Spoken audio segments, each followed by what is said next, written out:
Hi there, and now we are delving into these three very important parameters of area, perimeter, and volume. So the moment I see these things, I think of some geometrical figures whose area, perimeter, and volume has to be known. So before that, let's dig into the conceptual part of area, perimeter, and volume. So if I take, say, a rectangle, okay, so if I take a rectangle and the length of the rectangle is say 40 meters and the width of the rectangle is say 20 meters. So I take a rectangular playground whose length is 40 and width is 20 meters. Now if somebody says that I have to fence the whole field, so I need to do like this, fencing the whole field. Okay, so if I fence the whole field, then the concept of perimeter comes into play. Okay, so if I have to fence the whole field, the concept of perimeter comes into play. So what length of fencing is required? It will be 40 plus 20 plus again 40 because the opposite sides are equal, plus again 20. So the perimeter will be twice of 40 plus 20, which is 120 meters, right?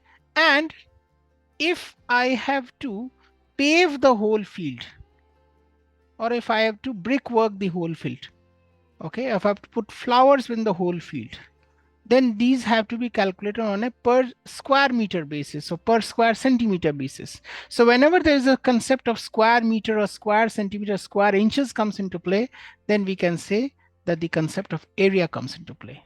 Okay, so the area of this field is 40 times 20, which is 800 square meters.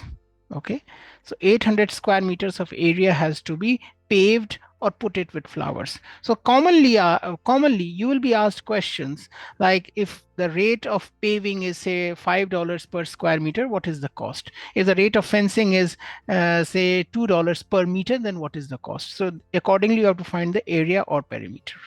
Okay, the third concept is, if I take say some earth from it, if I take some earth from this playground up to a depth of 3 meters, and I make another playground of lesser length, which is say 20 meters and 10 meters.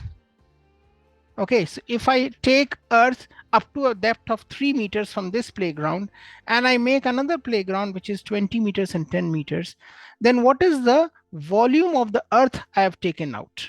Okay, so then in that case, the volume of the earth is basically the prism, right? The volume of the prism formed. Okay, so then it is a cuboid because now I am taking into consideration another parameter, which is the height of the prism.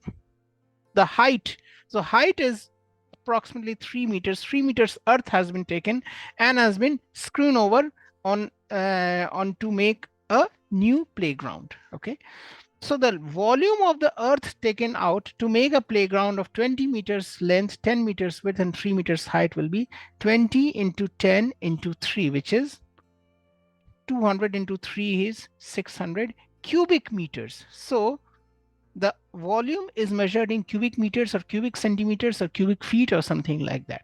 So these are the basic measures which of area, perimeter, and volume which you should know. And more importantly, you should know as to what kind of questions is asking and what needs to be done, whether it is fencing or it is paving or it is taking out earth. Accordingly, you have to take an informed decision. More so in my next and subsequent tutorials. Thank you so much. Wonderful teaching you.